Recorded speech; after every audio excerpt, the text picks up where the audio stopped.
হিংসা পতনের মূল। কাউকে দেখে, কারো উন্নতি দেখে আমাদের অনেকের মনেই হিংসাত্মক মন মানসিকতা চলে আসে। এমনকি আপনি নিজেই বুঝতে পারবেন কে আপনাকে বেশি হিংসে করছে। আমিও বুঝতে পারি কে আমার উন্নতি এবং ভালো কিছু দেখলে খুবই হিংসাত্মক মন মানসিকতা পোষণ করে।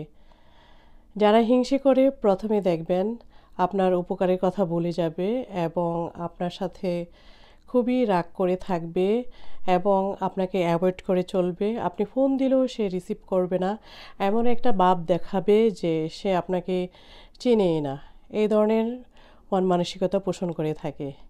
হিংসার মাধ্যমে লোভবোধ জাগ্রত হয়, কারো কাছ থেকে কোনো কিছু পাওয়ার মানসিকতা সৃষ্টি হয়।